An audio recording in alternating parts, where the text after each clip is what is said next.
আসসালামু আলাইকুম। আজ আমি আলাপ করব প্রফেসর ডক্টর মেহমেদ গরমেজের অন্যতম একটি গুরুত্বপূর্ণ গ্রন্থ বিশ্বব্যাপী আখলাকি সংকট নামক গ্রন্থটি নিয়ে। বইটি কলেবরে ছোট হলেও এই গ্রন্থে আখলাক নিয়ে তার দীর্ঘকালের গবেষণা ও অধ্যয়নের বিষয়গুলো প্রকাশ পেয়েছে। আখলাক ইসলামী সভ্যতার গুরুত্বপূর্ণ একটি পরিভাষার নাম।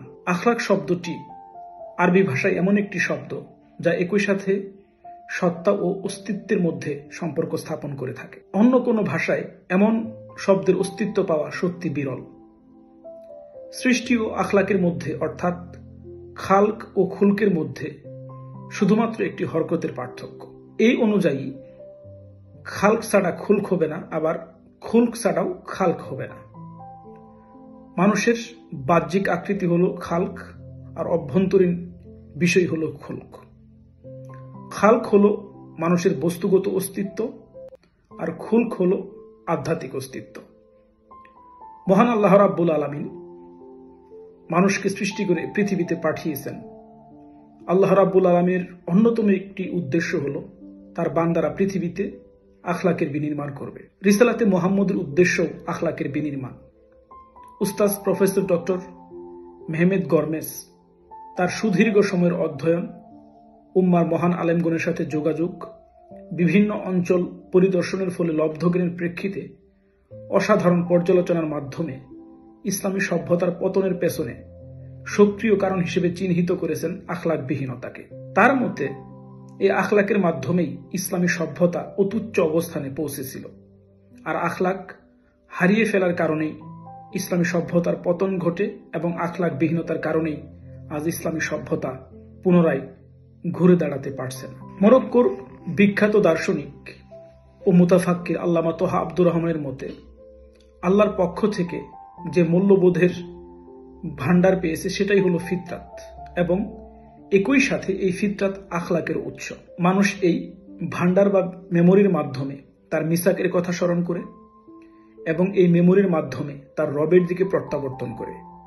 একই সাথে এই মেমোরি বা ভান্ডারের মাধ্যমে আচরণকে আখলাকে পরিণতকারী মূল্যবোধের মাধ্যমে সজ্জিত হয়ে থাকে। ব্যক্তি অবিশ্বাসী হলেও ফিতরাত তার এই মেমোরিকে বহন করা অব্যাহত রাখে। ব্যক্তি এই ফিতরাতের কারণে জুলুমকে ঘৃণা করে, আদালতের দিকে ধাবিত হয়, ভালো, সত্য ও সুন্দরকে পছন্দ করে এবং সর্বদাই কল্যাণের দিকে আহ্বানকারী একটি বিবেকের অধিকারী হয়ে থাকে। মানুষ তার এই ফিতরাতের কারণেই সৃষ্টির উপর মালিকানা এবং মানুষের উপর আধিপত্য প্রতিষ্ঠার পথ থেকে ফিরে আসে। সুলতানের শক্তিকে বাদ দিয়ে বিবেকের শক্তির নিকট আশ্রয় নেয়। বিশ্বব্যাপী আখলাকি সংকট উস্তাদ ডক্টর মেহমেদ গরমেজের আখলাক সংক্রান্ত বিশিষ্ট চিন্তাগুলোর এক অনবদ্য সম্মিলন। এই গ্রন্থে তিনি আখলাকবিহীনতার ফলে সৃষ্ট সংকট এবং এই সংকট থেকে উত্তরণের উপায় অসাধারণভাবে আলোচনা করেছেন।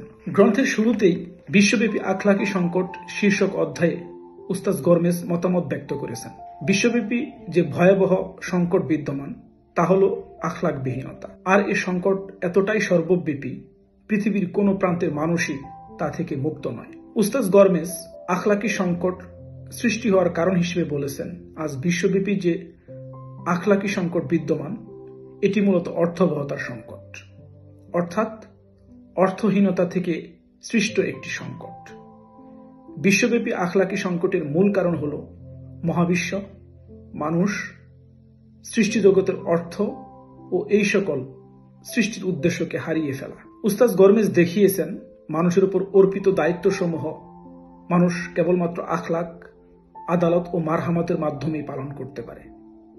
একই সাথে এ সকল পরিভাষা অঙ্গাঙ্গিভাবে জড়িত। তিনি আরও দেখিয়েছেন সেকুলার আখলাকের মৌলিক ত্রুটিগুলো কি কি এবং ইসলামের আখলাকের মধ্যে বহির্গত আখলাক কিভাবে এবং কোন ধরন নিয়ে প্রবেশ করেছে। এসবের সমন্বয়ে এই অধ্যায়ে তার আলাপ বলতে গেলে তুলনাহীন। গ্রন্থের দ্বিতীয় অধ্যায়ে উস্তাদ গরমেজ আলোচনা করেছেন রাহমানি আখলাক নিয়ে। এই পরিভাষাটি উস্তাদ গরমেজের এক অনন্য আবিষ্কার।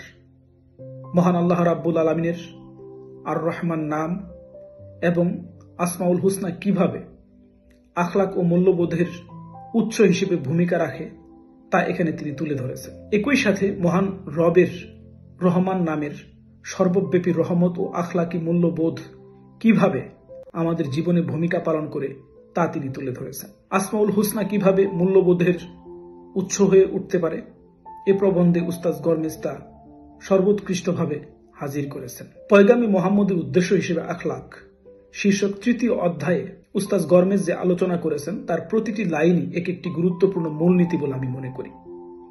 এই অধ্যায়ে উস্তাদ ইসলামের মৌলিক লক্ষ্য হিসেবে আখলাকের অবস্থান এবং রিসালাতে মোহাম্মদীর উদ্দেশ্য হিসেবে আখলাকের ধারণাকে ফুটিয়ে তুলেছেন। ৪র্থ অধ্যায়ে উস্তাদ গরমেজ আখলাক ও আদালত পরিভাষাদ্বয়ের মধ্যকার সম্পর্ক নিয়ে আলোচনা করেছেন।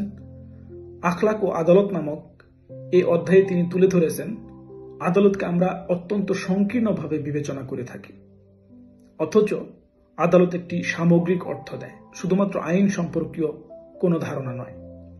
এই অসাধারণ আলোচনাকে তিনি 4টি শিরোনামের মাধ্যমে ফুটিয়ে তুলেছেন। আখলাকের সাথে আদালতের সম্পর্ক, আদালতের সাথে মারহামাতের সম্পর্ক, আদালতের সাথে ইনসানের সম্পর্ক এবং আদালতের সাথে আকলের সম্পর্ক। এই অধ্যায়টি আমাদের সামনে আদালতের ধারণাকে নতুন করে তুলে ধরবে বলে আমি বিশ্বাস করি। ৫ম অধ্যায়ে উস্তাদ গরমেজ আলোচনা করেছেন জ্ঞানের আখলাক নিয়ে। জ্ঞান ও আখলাক শিরোনামের এই অধ্যায়ে তিনি জ্ঞানের সাথে আখলাকের সম্পর্ক এবং আখলাক থেকে জ্ঞান বিচ্ছিন্ন হয়ে গেলে ফলাফল কি হতে পারে তা নিয়ে সংক্ষেপে মৌলিক আলোচনা করেছেন।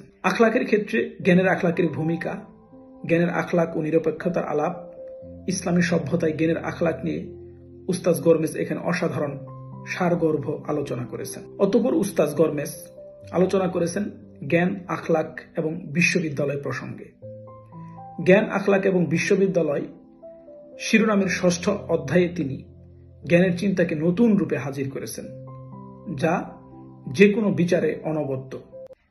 তিনি ব্যাখ্যা করেছেন পাশ্চাত্য সভ্যতার উত্থান ও ক্ষমতায়ন পরবর্তী শিক্ষা ব্যবস্থাকে প্রাতিষ্ঠানিকীকরণ করা হয়। তখন থেকেই সবকিছুই প্রতিষ্ঠানের মোড়কে কাজ করতে থাকে, যার ফলে আমরা জ্ঞান বলতে আজ শিক্ষা প্রতিষ্ঠানকে বুঝে থাকি। পূর্ববর্তী সময়কার জ্ঞানের ব্যবস্থার পরিবর্তিত রূপকে আমরা ধারণ করি। উস্তাদ গরমেজ বিশ্ববিদ্যালয়কে এখানে আক্ষরিক অর্থে উপস্থাপন না করে পাশ্চাত্যের শিক্ষা ব্যবস্থার ধারণাকে তুলে ধরেছেন।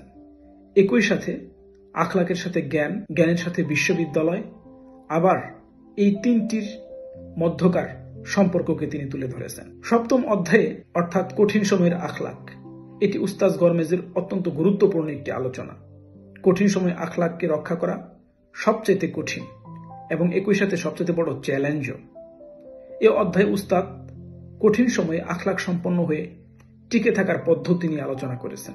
গ্রন্থটির সর্বশেষ অধ্যায় হল স্ক্রিন সভ্যতার যুগে হায়ার মাধ্যমে পুনরুজ্জীবিত হওয়া। গ্রন্থের প্রতিটি অধ্যায় যদিও অসাধারণ ও অত্যন্ত জরুরি, কিন্তু এ অধ্যায় তার মৌলিকত্ব, স্বতন্ত্রতা ও নতুন উপস্থাপনের কারণে অবশ্যই আমি মনে করি অনন্য। এটি একই সাথে উস্তাদ মেহমেদ গরমেজের এক অনন্য সৃষ্টি। এই অধ্যায়ে উস্তাদ গরমেজ যে আলোচনা করেছেন শুরুতেই তা গুরুত্ব পাওয়ার দাবিদার। প্রথমত তিনি এ সভ্যতাকে আখ্যায়িত করেছেন স্ক্রিন সভ্যতা হিসেবে, যা ইতিপূর্বে কেউ করেনি। উস্তাদ গরমেজ দেখিয়েছেন এই সভ্যতার মূল হলো স্ক্রিন। তিনি এত অসাধারণভাবে এই বিষয়টি দেখিয়েছেন যার ফলে পাশ্চাত্য সভ্যতার অন্তঃসার শূন্যতা সুস্পষ্ট হয়ে উঠেছে। উম্মার গাজদালি খ্যাত উস্তাদ আল্লামা তহা আব্দুর রহমানের চিন্তার আলোকে বিশ্লেষণ করে উস্তাদ গরমেজ দেখিয়েছেন স্ক্রিন সভ্যতা কিভাবে আমাদের প্রভাবিত করছে।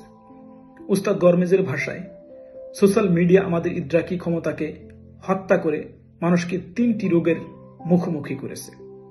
এই 3টি রোগই আসক্তির পর্যায়ের।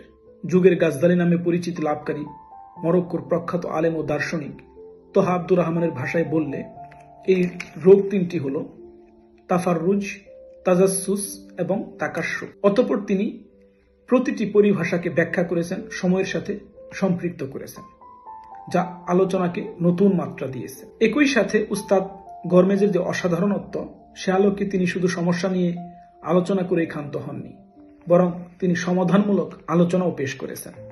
তার মতে এই সংকট থেকে উত্তরণের উপায় হল হায়ার আখলাক সম্পন্ন হওয়া, যার দিকে ইসলাম সমগ্র মানবতাকে আহ্বান করে, অর্থাৎ স্ক্রিন সভ্যতার যুগে হায়ার মাধ্যমে পুনরুজ্জীবিত হওয়া এবং হায়ার সম্পন্ন একটি পুনর্জাগরণ।